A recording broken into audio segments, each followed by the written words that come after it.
Sa magandang hapon mga kaibigan, update po tayo sa lagay ng ating panahon ngayong hapon po ng Miyerkules, June 12, 2024. Pero bago tayo magpatuloy mga kaibigan ko, palike and subscribe po muna, and napaka-importante po pahit ng notification bell para notify po kayo sa lagay ng ating panahon. So patuloy pa rin po natin binabantayan or meron po tayong hypnosis galing sa Pag-asa. Meron po tayong binabantayan na easterlies or yung mainit na hangin po na nanggagaling po sa karagatang Pasipiko ang siya nakakaapekto po sa ilang bahagi po ng eastern section ng Southern Luzon, Visayas at Mindanao. Pero pangungunahan ko na po kayo, wala pa naman po tayong binabantayan na bagyo sa labas ng Philippine Area of Responsibility, pero may mga minomonitor po tayo ng mga kumpol ng kaulapan or mga cloud cluster sa may bantang Silangang Mindanao na posible pong maging LPA within 24 to 48 hours. Inoobserbahan pa rin po natin yan.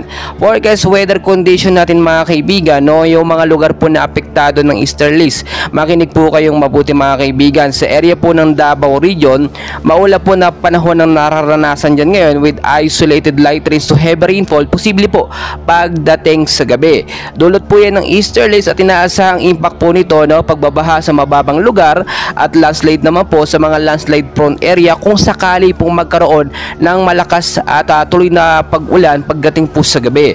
Sa area po ng Bicol Region, Eastern Visayas at Caraga, maulap po na panahon ang mararanasan dyan with isolated rain showers and thunderstorm din po. Epekto pa rin po yan ng easterlies or yung mainit na hangin na nanggagaling sa karagatang Pasipiko. So pinag-iingat din tayo sa posibleng pagbaha at landslide po doon sa mga landslide prone area sa mga nabanggit ko po na lugar.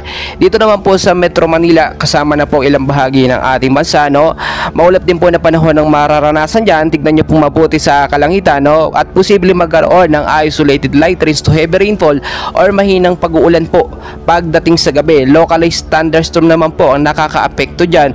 So maging handa pa rin po tayo sa posibleng pagbabaha kung sakali po magkaroon ng biglaang malakas na pag-uulan, at umiwas din po tayo sa matataas na lugar kung sakali po magkaroon ng malakas o malawakang pag-uulan, dahil posible yan sa mga prone po sa landslide. Kaya mga kaibigan, kahit wala pa namang bagyo nakapasok o sama ng panahon sa loob at labas ng Philippine Area of Responsibility, ay patuloy pa rin tayo mag-ingat or maging handa, dahil minsan yung mga localized thunderstorm, easterlies, nagbibigay po yan ng malawakang pag-ulan sa ating bansa. Mga kaibigan, inaasahan din po ayon sa Pag-asa, posibleng isa o dalawang bagyong pumasok bago po matapos ang buwan ng Hunyo. So mga kaibigan, dyan lamang po kayo, meron pa tayong update, and please huwag niyo pong kalimutan mag-like and subscribe and pa-hit ng notification bell para updated kayo lagi sa ating mga daily and latest weather update. Maraming salamat po.